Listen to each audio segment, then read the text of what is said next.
I'm Valerie Jenness, the Dean of the School of Social Ecology, and I want to welcome you all to this breakfast, which is the inaugural presentation of the Regional Progress Report put out by the Metropolitan Futures Initiative in the School of Social Ecology at UC Irvine. It's really a pleasure to be here to introduce this report because I think it's entirely fitting that the Metropolitan Futures Initiative and the particular report that you're going to hear about today comes from the School of Social Ecology at UCI. The School of Social Ecology is comprised of 3 departments and 7 research centers, all of which share a common commitment to interdisciplinary research that is problem-driven and makes a difference in our communities, and therefore makes a difference in our lives. And this report, in many ways, that you're going to hear about today, exemplifies that commitment. Before we get started and get into the presentation, however, it's really my honor to introduce the Chancellor of the University of California, Irvine, Dr. Michael Drake. Many of you know Michael Drake in the audience. You know him as a nationally recognized academic and administrator.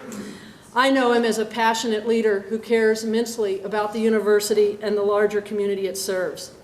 His history at the University of California goes back some 30 years.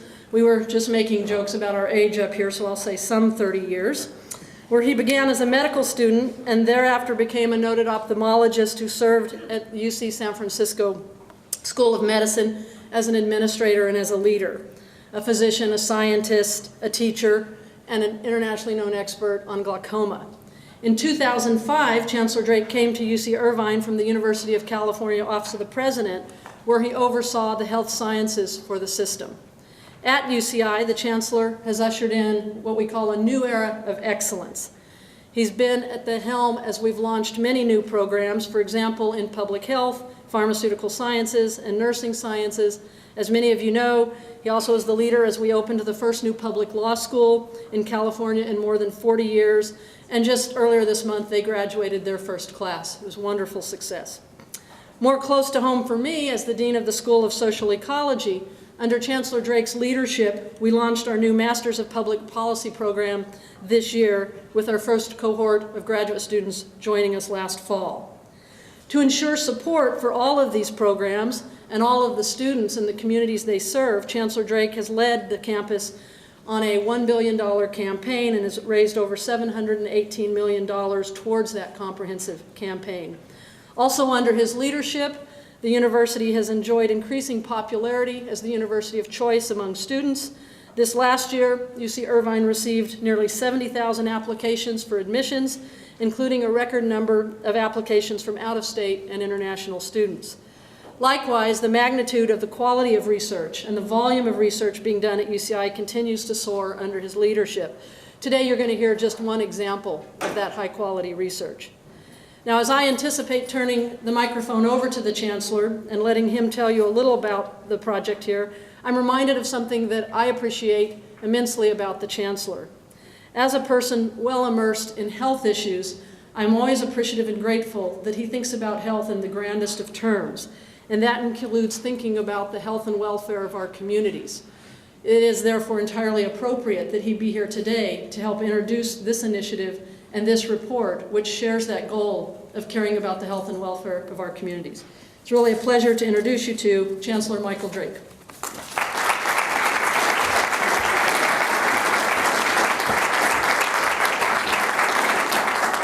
Thanks very much, Dean, and good morning, everyone. Nice to see so many friends and colleagues in the audience. You know, Val was talking about the things that we do as a university and the progress that we've made and the sort of broad scope of our enterprise. And this is a propitious time for us. This is June of 2012, and we're thinking back to June of 1964.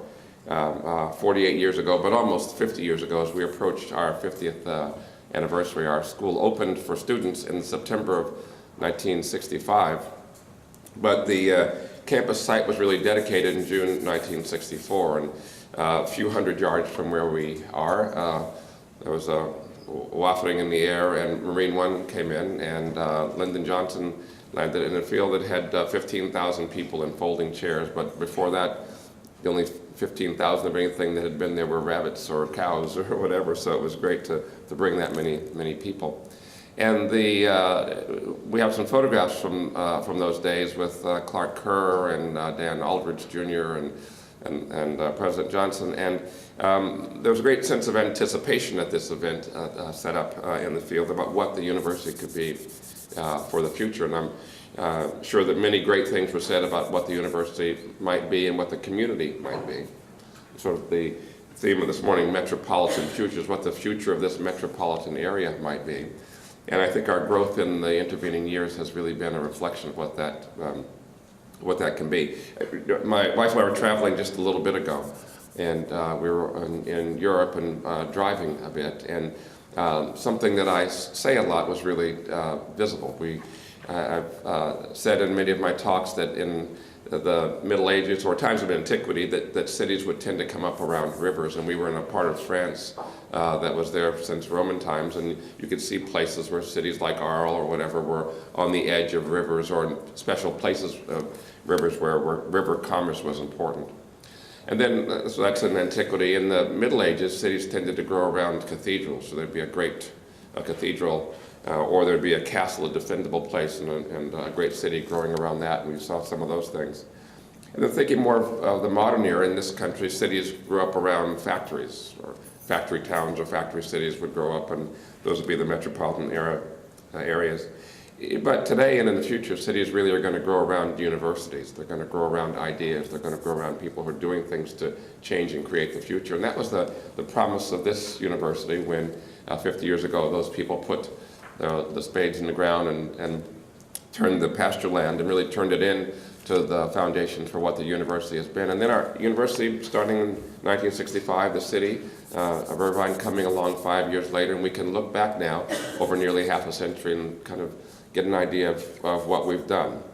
And both the city and the university have had wonderful growth. So the city, for the 8th year, Mayor King has just informed us, 8th year in a row, the safest major city in the United States.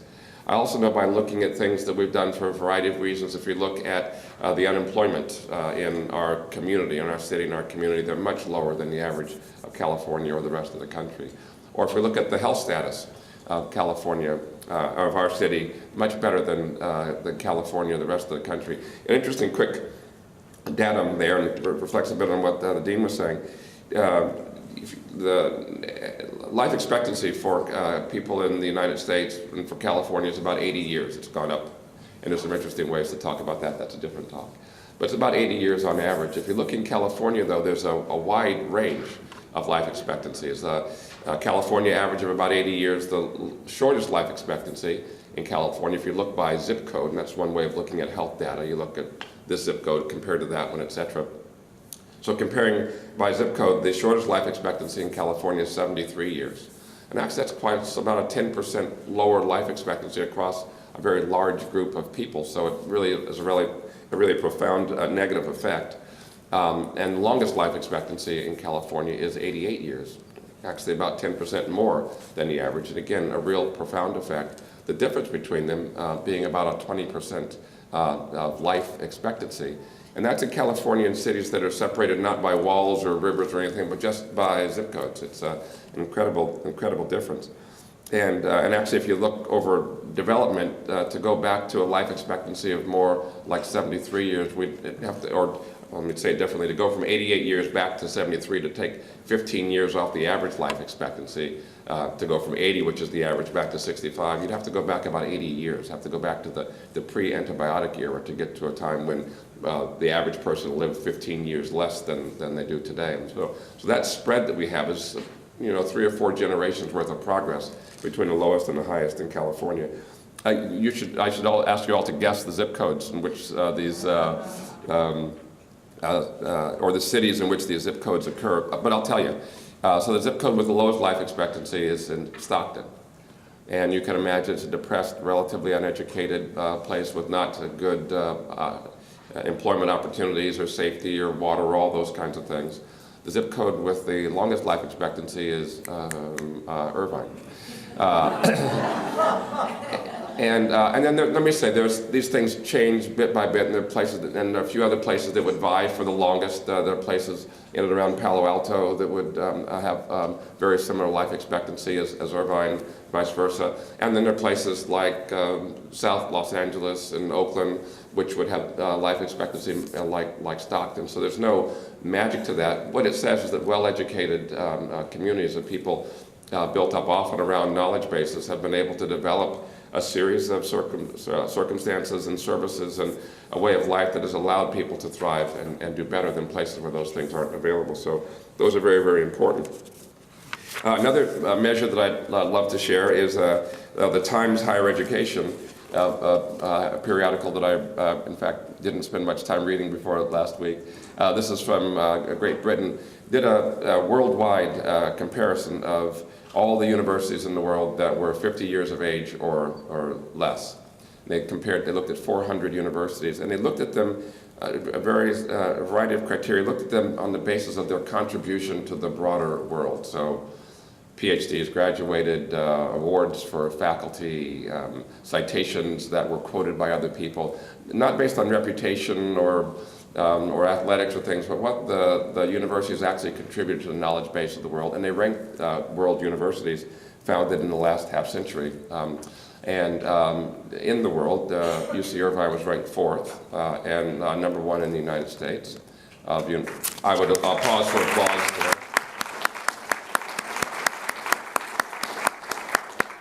This is spontaneous applause, not a plan, but appropriate. And so the concept of starting something 50 years ago and then having a vision of what it might be for the future, and seeing then 50 years later people in an entirely different part of the world said, this is the best thing that's been done in the United States in the last half century in the field of higher education, and one of the best things that's been done in the world in the field of higher education in the last half century.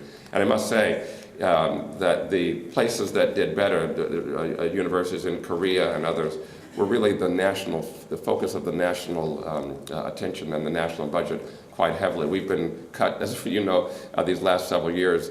The places that were able to do better were those that continue with their funding stream, and so we want to reverse that so that when, in 100 years, the Times Higher Education is looking back at the best universities founded in the last 100 years, we'll move up 3 or 4 places on that list.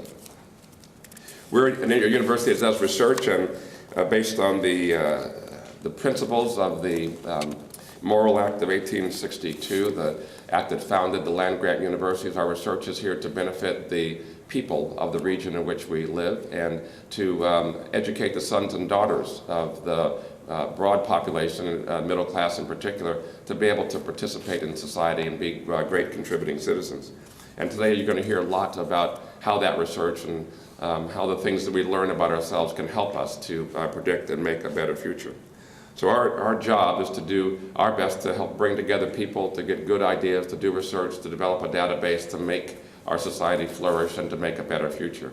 We're really pleased at the way that it's gone these last 47 years, and we look forward very much to the way it's going to go over the next half century.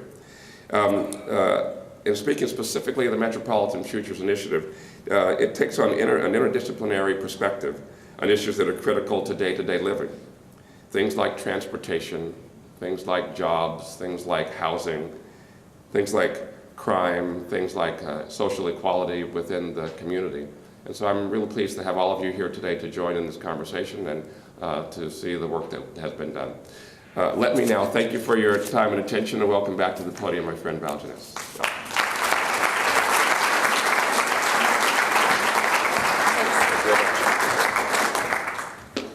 I think we should have moved that forward to Chancellor Drake on the backdrop.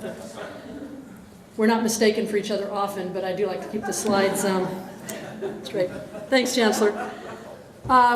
Really appreciate that broad lead-in. Let me give you a more specific lead-in to the report today. The Metropolitan Futures Initiative, which is a larger initiative, is really the sponsor of today's Regional Progress Report, which takes a look at both the spatial and the temporal, that is, over time dynamics of a 5-county region in Southern California, namely our region, which happens to be the second most populous area in the United States. The report presented today, which you will learn, is based on a collection and examination of 14 different data sources concatenated and put together. It's what I call a Herculean effort to kind of amass what the Chancellor calls a knowledge base. The goal of the report is, in the first and last instance, to understand the dynamic relationships between demographics, transportation, housing, jobs, and crime safety. So you're going to learn a lot about that. What's really amazing about this report is that it covers an incredible amount of territory, both geographic territory and topical territory. And also incredible about this report, if I could invite you to take the time to really read it, is that it moves beyond what we call a simple focus on static measures of the welfare of communities. And it provides an analysis of the interrelationships between these features of the community that do define our daily lives. In other words, by reading this report, you can see how the various parts of our community commingle and with what consequences for our lives. Now today, the lead author of the report will present some findings, only a small portion of the findings of the report, that speak to the past and the present and allow us to think creatively and in a data-driven way about the future.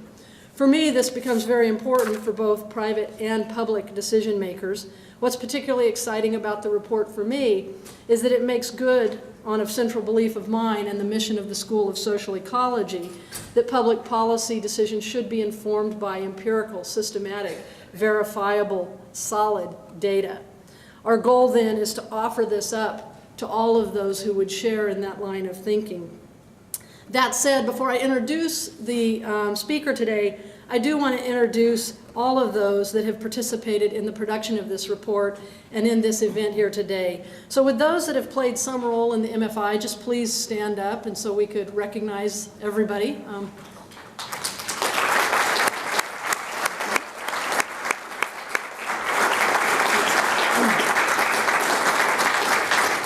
In particular, I want to thank Professor Basolo, Professor Bornett, and Professor Houston, who are collaborators on this report. And I want to recognize Victor Becerra, the director of the Community Outreach Partnership Center in the School of Social Ecology, for all of his contributions. Now it's my pleasure to introduce the featured speaker and the lead author on the report, Professor John Hipp. John is an associate professor in the Department of Criminology, Law, and Society, and he's the director of the General Social Ecology PhD program in the School of Social Ecology. John grew up in Southern California, Anaheim to be exact, so we always look to see how he presents Anaheim in these regional approaches. And he came back to UCI in 2006 after earning a PhD in sociology from the University of California, Chapel Hill. Since arriving at UCI, John's quickly emerged as a rising star in both the study of crime and the study of communities. He's an expert in all sorts of things, including urban sociology and network analysis, and I think you'll see where the benefit of that in this report. Just a few years ago, he was formally recognized as the best young criminologist in the country when he received the Ruth von Scholl-Cavan Young Scholar Award from the American Society of Criminology. When I nominated John for this award, I explained that even a cursory examination of his record reveals a scholarly record that is just explosive by every measure. Number of publications, the content, the quantity, the citations. He really is a young star at the University of California. A less cursory read of his record reveals why. His substantive expertise is both statistical and methodological, and theoretical and substantive. He marries those two quite beautifully. Most relevant for our purposes here today, John is a leading researcher on the question of how neighborhoods at all levels of community life change over time, why some seem to improve, why some seem to decline, and why others don't. His research along these lines is having a profound effect on how we understand in the literature what we call neighborhood effects for the social sciences writ large. I want to say more personally, in addition to being a stellar scholar and a wonderful teacher, John is an incredible colleague. He's known as a team player. When we asked him to lead up the MFI, he said yes, and as is his style, he's typically willing to do whatever he's asked to do and to share it with the community. It's really my pleasure to introduce my colleague and my friend, Professor John Hipp.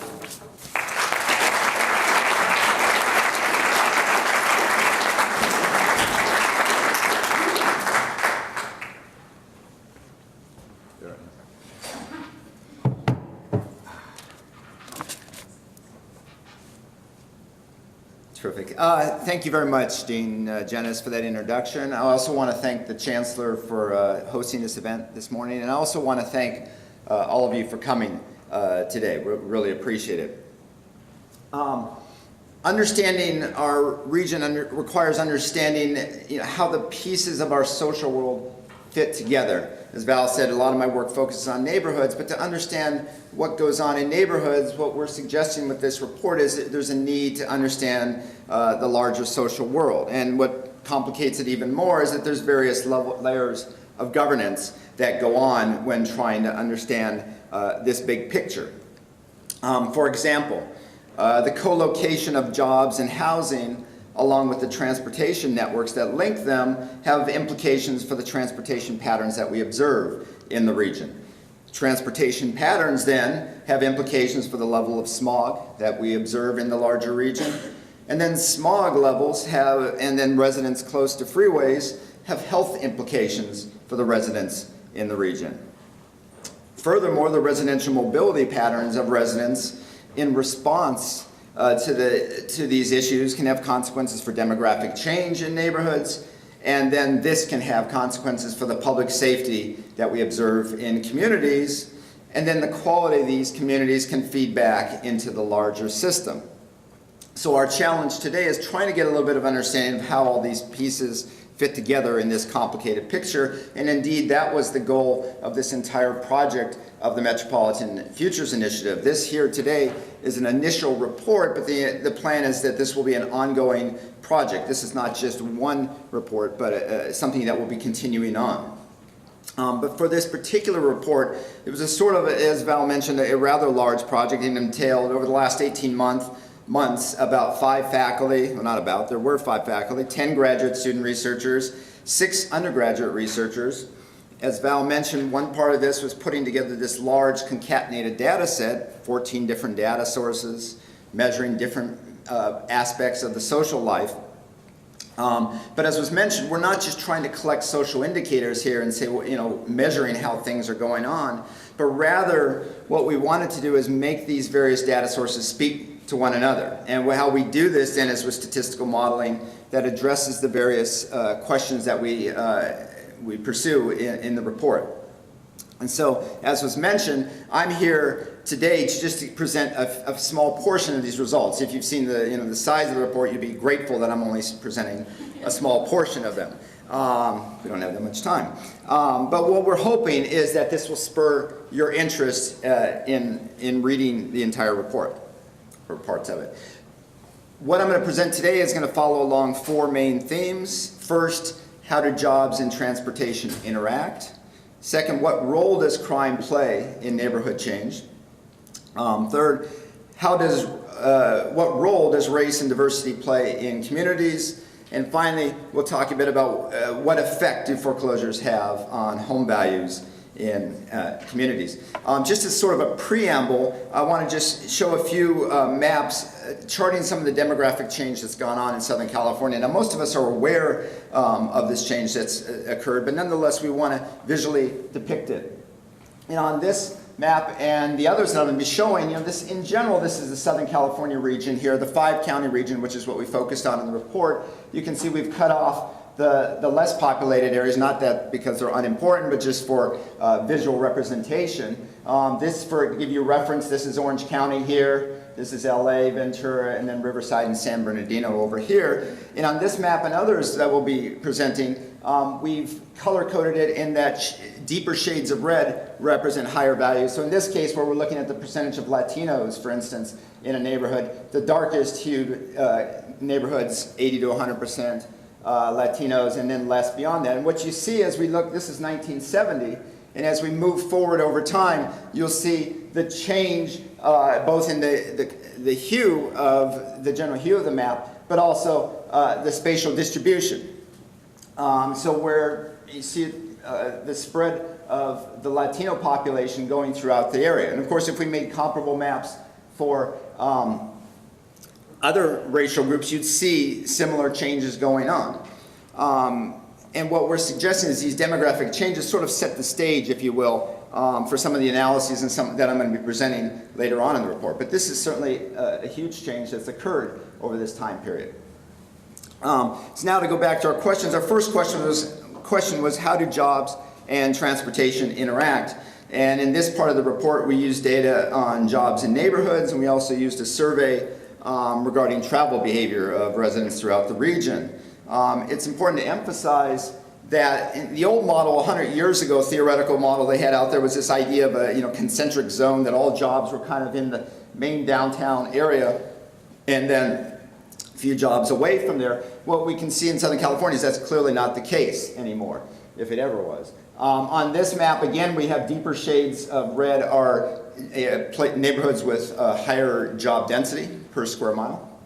But then we've also added to these yellow ones, which are tracts that are in the top 5%. So these are very job-intensive areas. So this is 1990 that we're looking at here. And of course, this is the downtown area. Here's through Brentwood and over towards the west side. Here's down into the South Bay area. And then here's down in Orange County. What's very noticeable, here's Irvine in particular, one of these top 5%. A lot of these neighborhoods down here and into this region here. When we move forward into 2000, we see even more of a presence of high job density in the Irvine area. Quite striking and quite apparent. As another part of one of our analyses we did is then we had yearly data, and we asked which types of jobs, what explains why some neighborhoods will get more jobs rather than others. And one of the things we found was that the retail jobs tended to follow other jobs. That is to say, presence of white-collar jobs in one year would lead to more retail or blue-collar jobs the following year, but not so with retail jobs. They don't tend to generate other jobs. And here in the most recent time period, you can still see this strong presence of jobs down here in the Irvine area. A couple other things we found is one that places with more young adults tended to have higher percentages of white and blue collar jobs. But another particularly interesting finding was that population density tended to be lowest in areas that had more jobs, which has important implications for transportation patterns, which I want to talk about next. When we looked at long distance trips throughout the region, we found that about 37% of the miles driven by people were on these long trips, which is defined as 30 miles or more. This pretty much matches what's found in the rest of the U.S. But what was notable is how different the transportation patterns are across the region. When you look at the city of Los Angeles or you look at Orange County, household vehicle mileage travel is below the average. And in contrast, when you look at San Bernardino County, it's above the average out there in the more extensive areas. But then we also asked who is more likely to log driving miles. And one possibility we asked and found some evidence that indeed people living in areas with more population density drive a little bit less. In fact, 10% more population density near you drive about 0.5% fewer miles. But a stronger effect we found in our analyses was the presence of jobs nearby. So if we took households, we drew a buffer around them and said, what if there's 10% more jobs in the area? We found that vehicle mileage dropped about 1.5%. And in fact, this was a non-linear effect in the sense that if you have a real high density job area, which remember Irvine is, vehicle mileage dropped about 4%. So it was a strong impact of the location of nearby jobs on reducing driving behavior. We also asked about walking behavior. What percent of the time do people walk? And again, we found this varied quite a bit over the region. Notably, the area with the highest percentage of walking trips was downtown Los Angeles, which is, as we know, has undergone a lot of redevelopment over recent years. Now, about 20% of trips there are by the mode of walking. Other areas with high percentages were Hollywood Hills, the Claremont area in South Central LA. In Orange County, it's worth mentioning that Irvine and Rancho Santa Margarita had the highest percentages of walking trips, about 10%. In contrast, areas further out, Lake Elsinore and Barstow, for instance, had the lowest percentage of walking trips. They're about 3% for them. Our next question was, how does crime, what role does crime play in neighborhood change? And specifically, we're asking, does it affect the presence of jobs, and does it affect home values? First, to kind of set the stage for you, there's been a large change in the amount of violent crime in the region. There's been a huge change over this time period throughout the U.S., but it's quite notable how much it's changed in the region as well. So for those aware of it, there was a big increase in crime up until about 1990, and then has since been falling. And we find that quite strongly here in the Southern California region. So this is 1960. Red areas have the highest amount of violent crime, and now we're moving forward. This is 1990, the worst of it, and now you see it becoming better as we get to the more recent years.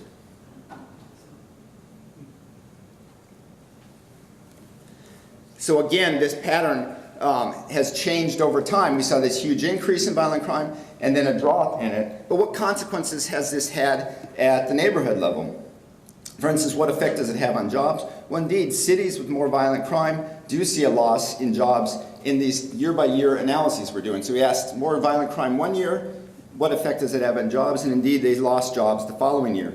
To give you an idea of the magnitude of this effect, suppose we hypothetically took the city of Pomona, which is a high crime city, and we magically gave it Garden Grove's violent crime rate, which is considerably less. Pomona, by our model, would have some more retail jobs and would have about 0.9% more white-collar jobs. It would do better just because of that change. Also, in the year-by-year models, we find the model predicts that they would have more jobs because of that lower violent crime rate. So again, it has implications. When we asked about whether crime affects home sales prices, a similar story. Cities with increasing violent crime rates tended to have the lowest sales price appreciation. And again, these are year-by-year models that we were able to look at. So for example, if we looked at a city where the violent crime rate was increased about 10% over the previous 12 months, we'd find that home sales prices in the zip codes within that city were about 8% lower. Similar story for property crime, but much weaker effect. So property crime also decreases home values, but violent crime the effect is about 8 times stronger, so it's a very impactful effect. But then we wanted to turn around and say, well, if crime is important, what explains why some cities have more crime than others? And so what we did is we estimated, again, we have many decades. We've got 4 decades, 70, 80, 90, and 2000. And we did 2 sets of models. One, we just did a snapshot and said at any point in time, what explains why some cities have more crime than others? And in some of the other models, we asked, what explains why some cities will see a bigger increase over the next 10 years? And we found different things, that some of our predictors were very robust, basically. And one of the really strong, robust predictors was the presence of homeowners, that this has a very consistent negative effect on crime rates. It reduces it, if you will. So for example, if we took Norwalk, which is a city with an average level of homeownership, and gave them the homeownership level of, say, Laguna Hills, their violent property crime rates would be about 5 to 15% less. And that's controlling for all these other characteristics in the model, density, poverty, all these other things. Ownership makes a big difference. And likewise, they would see a larger decrease in property crime 10 years later because of the increased presence of homeowners. Another measure in our models that showed a very robust effect across all these decades was the presence of vacancies. Here the effect was the opposite. The presence of vacancies tend to increase crime rates, both in the snapshot as well as over time. So again, as another way to interpret this, if we take San Bernardino, a city that has a relatively high vacancy rate, and somehow magically give it Tustin's vacancy rate, which is considerably lower, violent property crime would be about 5 to 10% less. And also we would see a smaller decrease, smaller increases rather in violent property crime 10 years later. So again, would have these effects. So if ownership and vacancies have these very robust effects in our larger models, then what we found also was that some measures had robust non-effects, if you will. So again, we specified these models with the typical explanators of what explains why there's more crime in cities such as poverty, population density, owners and vacancies. But we also then asked, well, what about the percent immigrants in a city? Does that have a positive effect on the level of crime? And in fact, across all of these models, we found no evidence that cities with more immigrants have more violent or property crime. We didn't find it when we did our snapshot models. We didn't find it when we looked at how crime changes over time. Just no evidence of it. About the only thing we did find is that in 1980, cities with more immigrants actually had lower property crime rates. So just no evidence for that. As another way to slice it, this graph is from 1990. You can see a similar one for 1980. There's a lot going on here, so let me try to walk you through it. If we look, I'm probably blocking it, aren't I? On this side here, this right hand, so these lines are showing areas, the percentage of Latinos. So this is a city with a high percentage of Latinos. This is one with a low percentage. So this side, though, here is showing high number of immigrants. And what you can see is as the percent of immigrants goes up, typically the amount of crime is going down in these models. This is property crime in this case here. If we look at each of these lines individually, this is a city with a very low percentage of Latinos. As you bring in more immigrants, no effect. No change in property crime. This is a city here, up here, with a high percentage of Latinos. If there's a lot of Latinos with no immigrants, this is second or third generation, you see somewhat higher rates of crime in these earlier years, 80 and 90. But as the percentage of immigrants goes up, the property crime is actually going down. So again, this we find in the earlier decades than that, but again, no evidence for immigrants increasing crime. This raises our next question, then what is the role of race and diversity in communities? And what we're going to find in the crime models is that they show some very sharp changes over this time period. So whereas some of our models, I said, we found these really robust, either strong positive effects or non-effects, here we found some big changes over the time period. One thing we looked at was the presence of racial diversity or racial heterogeneity. For us, we measure it by looking at a city, and we broke the groups up into percent white, percent Asian, Latino, African American, and other race. And we created a measure of the amount of diversity in a city. So to think a high diversity city would have 20% of each of these groups, 20% whites, 20% Latinos, etc. Whereas a homogeneous city would be all of one group. So then what we wanted to ask is, what effect does this have on crime? Well, why? This is one of the more robust predictors of crime in the criminology literature. Whether you measure heterogeneity at the neighborhood level or you measure at the city or county level, always seems to be that more heterogeneity, more crime. And of course, that's not a trivial issue here in the Southern California region, given the increase in racial diversity over time. So if this is 1980, and again, the red areas have higher levels of diversity, this is 1990, and here's 2000. So we're seeing this big increase in diversity in the cities across the region. Well, if this means more crime, that's not a good thing. Well, what do we find? Well, interesting, this is one of the measures we found a very big change over this time period. In the earlier decades, it was indeed the case that cities that had higher levels of heterogeneity indeed had more crime. But this changed in the two most recent decades that we had data for, 1990 and 2000. It turned out that those cities with more diversity, no more violent crime, and in fact had lower property crime rates. Again, taking into account all these other characteristics that might predict crime. In the dynamic models, a similar story. In the 1970s, cities with more diversity saw increasing crime rates, both violent and property crime. But in the most recent decades, no such effect. So this is a very notable change that's taken place in the region. Our second assessment of the effect of race in communities was looking at racial diversity and home values. So again, here we're looking at what explains how home values change over time. And here again, we find a very notable change. When we look at the earlier years, and first we asked, what is the impact of the presence of racial ethnic minorities in neighborhoods? So in the earlier decades, if you took two neighborhoods that were similar in all these other characteristics that might explain changes in home values, and you gave one 10% more Latinos and another, fewer Latinos, In the earlier decade, that neighborhood with more Latinos would see lower home value appreciation. Relatively, they'd fall 4 to 6% compared to other neighborhoods. That was in the 70s and 80s. In the 1990s, there was no effect. More Latinos was no effect on home values. And by the 2000s, in fact, this most recent decade, those neighborhoods saw a 1.3% greater increase in home value change. So that's a very sharp change over this time period.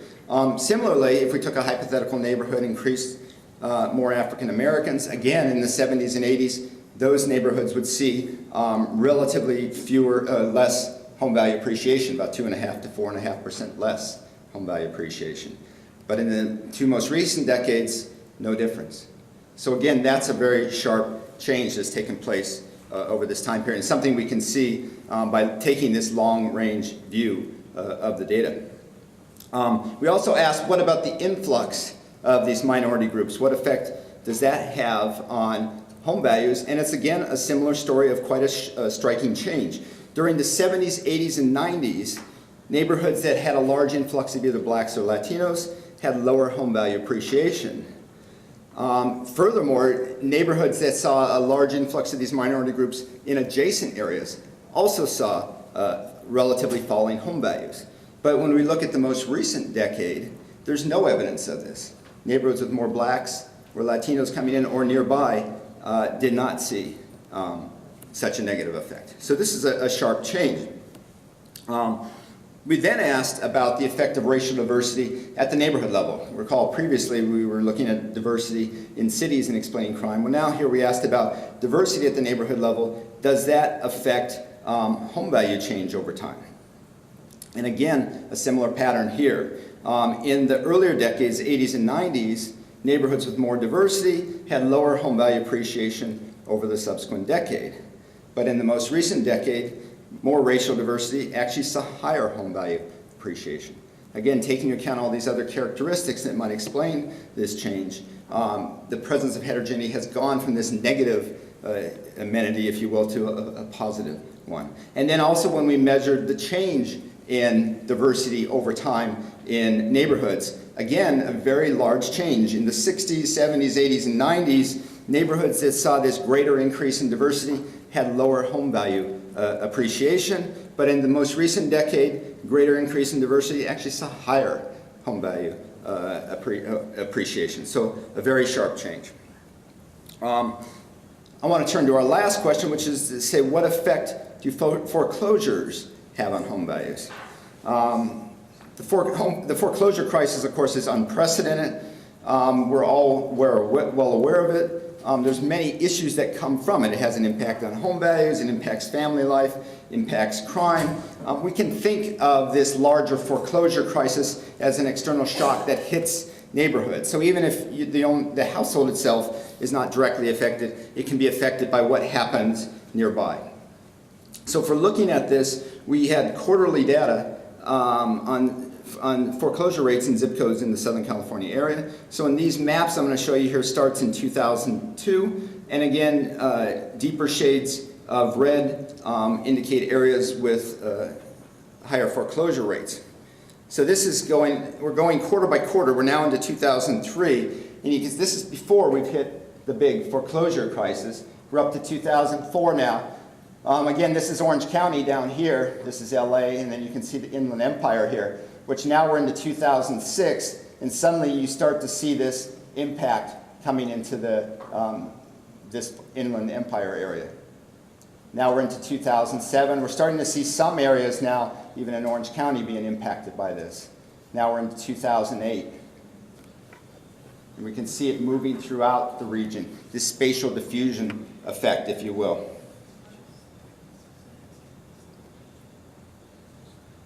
Summer of 2009. By the time we get into 2009, the foreclosure rate is about 13 times higher than what it was in 2002. So a huge effect that has swept through the entire region. What effect does that have at the neighborhood level? Well, we found that it does indeed affect home values, probably somewhat unsurprisingly, but there's a deleterious consequence. That is 0.1 percentage point increase in foreclosures. We found that home sales prices fell about 0.6% the following month. So it's a very precise temporal measure we used and found this strong effect. We then also asked, does the effect of foreclosures have different effects on different types of neighborhoods, if you will? So one way we looked at this was looking at the racial composition of the neighborhoods that experienced foreclosure hits. This figure here is showing for cities, neighborhoods as the percent black increases. We also did a model where we looked at the percent Latino changing, and it turns out if I plotted that figure, it'd be exactly the same as this one. So I'll talk about both of those at the same time, if you will. This red line here, this is an average neighborhood, if you will, taking into account all these other characteristics. What effect does foreclosures have? This is increasing foreclosure rate, and this y-axis is the change in home values, home sales prices, and you see indeed more foreclosures, a greater decrease in values. This blue line is a neighborhood with fewer Latinos or blacks. This green line here is a neighborhood with more Latinos and blacks, and what you can see is such a neighborhood as this is getting hit harder. Sales prices are hit harder by the same level of foreclosures. We also split the data and looked at it based on the income level of the neighborhood. And as you might expect, this has a big effect as well, in fact, even bigger effect. The magnitude of the effect is even stronger. So again, this is an average neighborhood here. This green line is a high-income neighborhood. And you can see the high-income neighborhood isn't affected very much. Prices aren't affected that much by higher levels of foreclosures, but you do see a strong effect on low-income neighborhoods. So these are the most vulnerable neighborhoods. When foreclosures hit here, sales prices get hit particularly hard. So the impact is not uniform across all the neighborhoods. Okay, so I need to wrap up here. We're running a little short on time. What have we learned today? Well, what we've been suggesting here is that there's substantial challenges that we face in the region. These challenges will transform where we live, where we work, where we learn, and where we play. And we see responses in multiple sectors, including the housing, transportation, and economic development sectors. It's also the case that we see responses at multiple scales. There are state mandates that reduce driving and emissions. There are regional plans to concentrate growth near transit, and there are community plans which support sustainability goals. But then the challenge that we face is how do we achieve all these goals? What we've suggested in the region, of course, there have been major new transit investments, and there's been a lot of housing development near transit. And as part of this report, we asked what neighborhood factors help reduce driving. Well, we found that indeed population density matters some. It does tend to reduce driving behavior, but it also appeared that the presence of jobs nearby has a particularly strong impact on driving behavior. We also found that community context matters. Crime impacts jobs and home values. But then the question, what are the causes of crime? And we suggested that it may not be the same old story. You know, for example, we found evidence that racial heterogeneity, at least in our data, no longer appeared to increase crime. Now, why do we see that change? We can't say for sure. We just note this change. Future studies would need to say, why did this change occur? Is this the action of groups and communities that changed this? Why has this change occurred? There's a challenge for how to reduce crime. Our model showed that homeowners decrease crime, vacancies increase crime. You can see a bit of a challenge there from a policy point of view, having to do with housing policies and financial availability policies, if you will, in the issues around those of foreclosures, right? Making credit more available increases the number of homeowners. That's a good thing for levels of crime, but to the extent that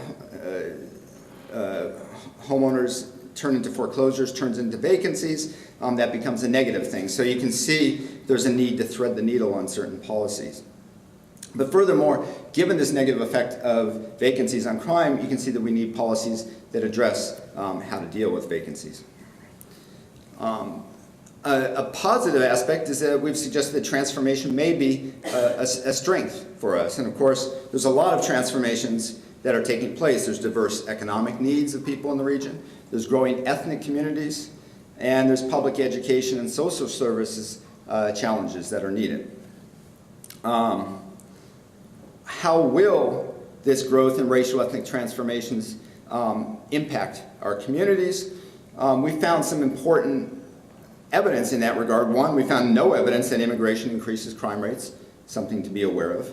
Another key finding was that the depreciation for home values that used to be associated with the presence of minorities in neighborhoods no longer appears present. That's a hopeful change. And we also found evidence of racial diversity, which used to have a negative effect, actually seems to increase home values. Those are important changes that we observe. So let me conclude. Enacting useful policy is challenging, and to do so we need to understand the social context in all of its complexity. We have emphasized here that these pieces move together, which makes it challenging to understand them. This suggests the need for better information. Actually, better and more useful information means better decisions. Our intention of this initial progress report and future editions that we wish to come out with is that we can help inform some of these decisions. Our results demonstrate the many ways that our daily lives are inherently connected and suggest that our future is dependent on increased cooperation. The MFI in that regard hopes to facilitate a series of public dialogues next year to document ideas and experiences on these and related questions. Our intention is then to analyze and organize these conversations to help key stakeholder groups and the public at large to better understand common interests and how they create possible new opportunities for problem solving and working together. Thank you very much for your time.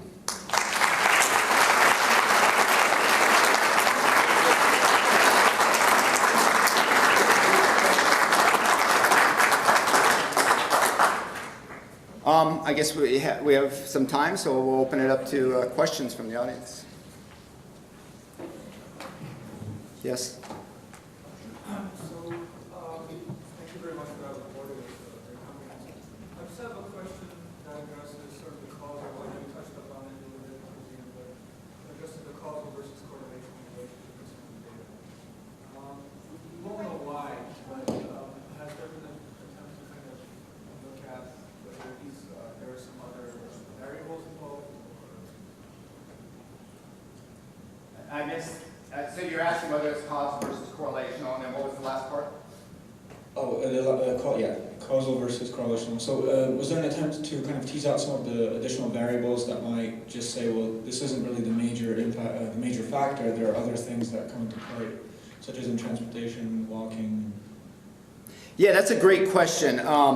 Indeed, that was our goal. So, some of the analyses were descriptive, kind of showing what is the change that's taken place. But when we tried to actually do some models to talk about some of these changes that have taken place over time, there's always challenges with the language of causality is always a fun one in academia, right? We get ourselves tied up with it.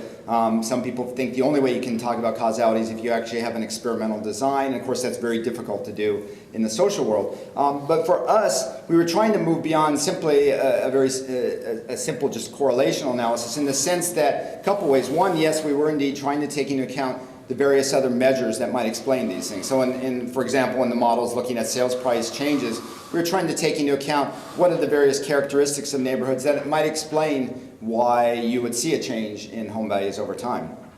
But second, what we're doing in almost all of these models, when we could, and this is the advantage of longitudinal data, is we could at least look at temporal changes. So you can imagine some of these things, if you look at one point in time, like foreclosures and home values, maybe, to see the two co-occur maybe isn't such convincing evidence. For us, the advantage is for some of these analyses, we actually had quarterly data, or some of them it was even monthly data. So we can look and say, okay, if you see more foreclosures one month, what happens to the sales prices the next month?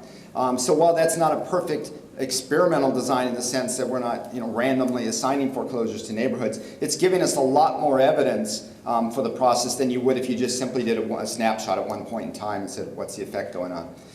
So yeah, it's a great question, and that's something we're trying to address. And I would emphasize that the longitudinal data gives us a way to really try to address that a little better than maybe would normally be the case.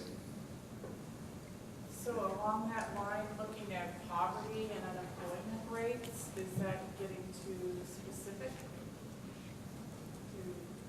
weigh on this? Well, I think we did look at, you mean, did we look at poverty and unemployment rates Yeah. for having an effect? We did.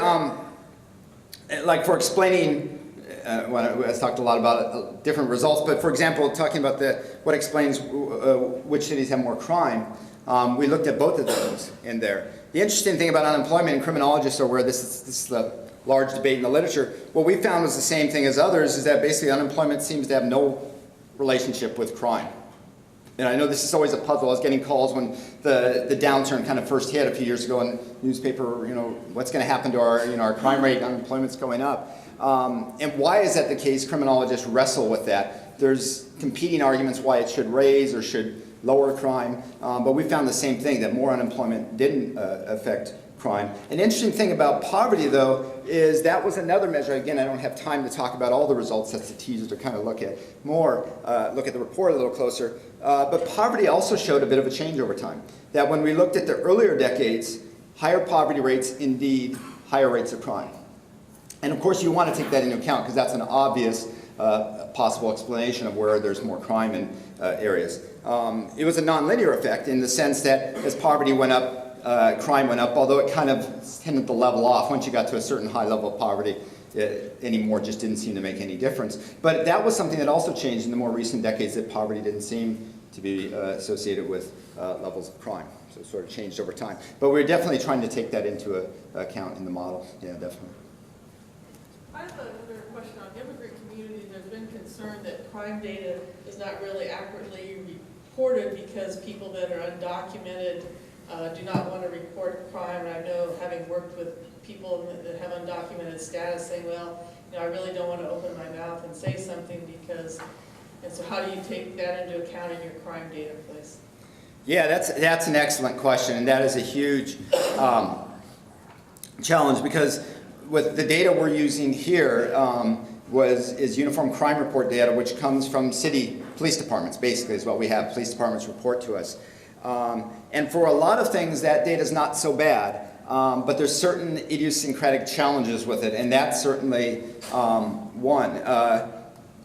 It's an interesting point to raise, because I did previously I did some work up in the South LA area. We were looking at intergroup violence between Latinos and African Americans, for instance, and and there you still have this same challenge of underreporting sort of thing. But there we were finding this pattern is that Latino immigrants tended to be victimized a lot, which is kind of the story you were just saying. And it's interesting to the extent that's the case, although that's not quite the story that's typically given. It's not that oh, immigrants are causing us trouble because they're coming here and being victimized over and over, right? The story is typically immigrants are coming here and committing crime.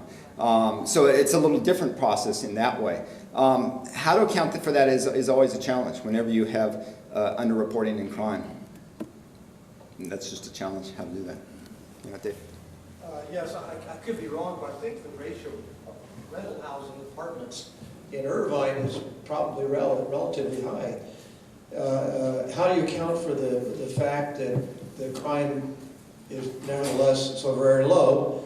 And corollary to that is might someone in cities conclude that there should be no rental housing, and that should be integral to the policy, as a result of which homeowners would enjoy higher value and there'd be less crime?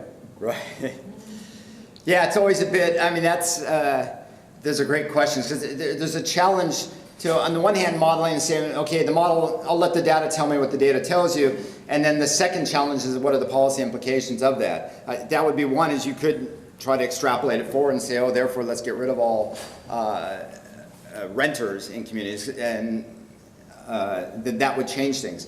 Of course, then there's a need then to kind of step back and say, why is it that the percent homeowners has this negative effect on crime? What is it about homeowners that makes crime less prevalent in those cities? And that becomes the deeper question to ask, right? Because clearly it's a proxy for something else, per se. Now, it might be a proxy for a type of housing. Maybe that's it, that the lower density affects the level of crime. It may be a proxy for the types of attitudes, and that's a story sometimes people give, that homeowners are more invested in the community, therefore are more involved in trying to reduce crime. But for this analysis, we couldn't say what is it that brings that about, which would be a need to move forward and try to assess what that is. So trying to extrapolate and say, okay, get rid of all renters is not a direction we'd want to go on it. You raise an interesting point that Irvine does indeed have a rather low crime rate here, to say the least, the lowest of all major cities in the U.S. And why that's the case, I'm a little embarrassed to admit that I don't quite know. I'm a criminologist here, and when I talk to colleagues, I kind of joke about, oh yeah, I'm in Irvine, but studying crime, what's there to study? There isn't much. But the retort to that is to say, well, what is it about Irvine that results in such low amounts of crime? And that's one, certainly for me professionally, that's I'm embarrassed to admit that I haven't done it yet. I've only been here a few years. But that's something I want to understand a little better. What is going on here that explains that? There's a lot of competing theories, but can't say for sure. Yeah. I'm Stephen Choi, council member, City of Irvine. I will give you a part answer why Irvine is such an excellent city. Excellent. Good policy making, good policing. We have our mayor here, and as a city council member, and we are very proud that we have achieved 8 years straight as a safest city in America. Among many interesting information you have presented, one very important element I think that you have missed out in terms of relating all that correlation to crime rates versus home values. As we all entire council believe in is that we also reflect our policy, that is quality of education, school quality. I think Irvine is characterized as good schools. If you ask people on the street, why did you move to Irvine? Unscientific answer will be 8 out of 10 people will say, we came to Irvine for good schools. So what does the good schools mean in terms of home values and less crime, and then also city policy making? We also try to keep it that way, good schools. Obviously the schools do have their budget, and I was a school board member myself for 6 years and then moved on to city council. But the mentality of a city council, we feel schools are integral part of the city. So therefore, we try to participate and help a school district in budget-wise as much as possible. So I think that is the element you need to include. The school quality, is probably one of the most important factors in affecting home values and crime rates. Yeah, let me make a couple comments real quick, because it allows a little jumping off point. I think it's a great point that education is an incredibly important issue. One for us, as we're collecting data over this long period of time, and here's a real kind of boring kind of answer, is that it's hard to collect school quality data over a long period of time. That said, what you touch on is the directions we want to go with this. So in a sense, we're trying to study the whole world with this report, but we can't possibly do that. But there are certain directions we want to go to in future reports, and you've touched on one. When we had our earliest planning for this, there was 2 key areas we wanted to go in, and we said, okay, we can't do it in this report, but we want to do it in future ones. One of which was educational quality and what are the implications. It's harder to get data way back in time, but we can get data more recently, in more recent years. And so that's a direction we want to go. The second, and is health issues, which you saw, there weren't health issues here. That's something we definitely want to do in future reports. Again, it's a scope issue, what we can study in any one given report. But these are things that we want to pursue as we go forward with it. So I really appreciate those great points.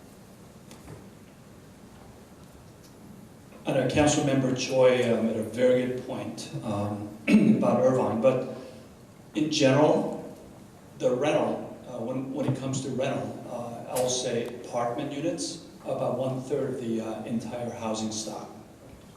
However, when it comes to rental versus ownership, it's half and half.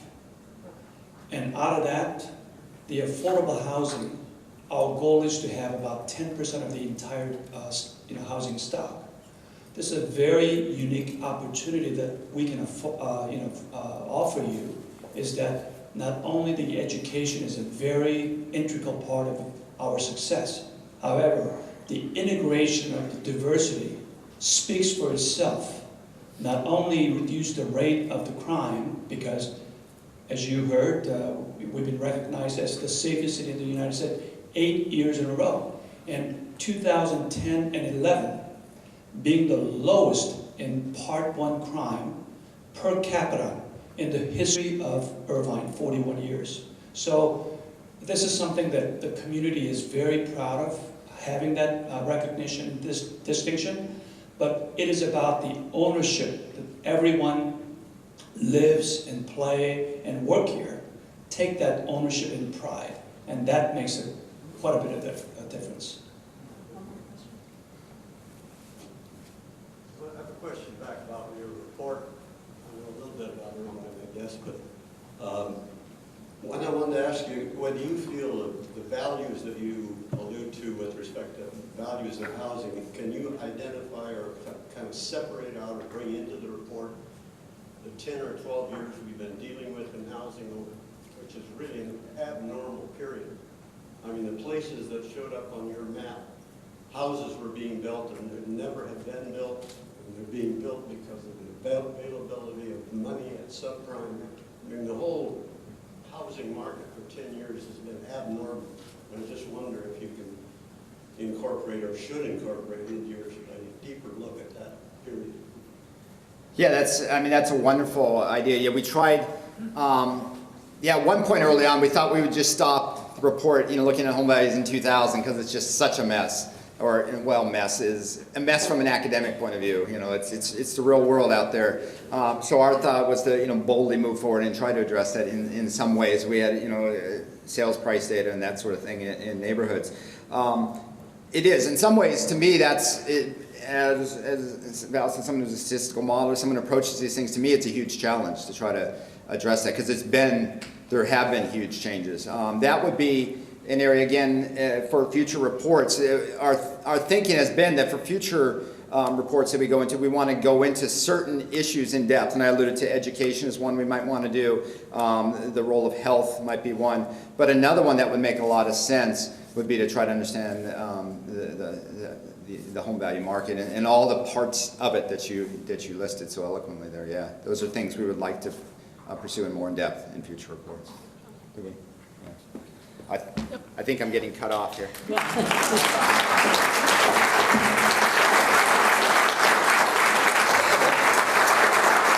I did want to save 1 minute for a few closing comments. We may not have started on time, but we're going to be known as a school that knows how to end on time. It's so fascinating for me to sit in the front row and listen to John's presentation. And I'm always affirmed when he says it's a huge challenge. It's a huge challenge. He's a very sophisticated researcher. He has an incredible team. And I think that kind of modesty tells you what good hands the data and the thoughtfulness that goes into this. One of the things that I look forward to is meeting the challenges he keeps talking about. And from my point of view, those challenges have to do with effectively bringing together the research talent at the University of California and in the School of Social Ecology in particular, the very people that stood up earlier in my introduction, and also ensuring that we have the level of community support and engagement that makes it not just an intellectual or academic exercise, but makes it a contribution to the community and to allow Irvine and all of the other communities continue to move forward in what are obviously some shared goals for the betterment of our communities. That said, I want to thank all of you for coming, because the dialogue and the engagement is as important as the research. And we will be talking with you more as the next report unfolds and as we proceed to build the database and talk about our communities locally, city-wise, county-wise, and regionally. So with that said, I want to thank John Hipp and the others who made this possible today. And everybody's welcome to stay around and chat more, but when we say it ends at 9:30, it does. Thanks.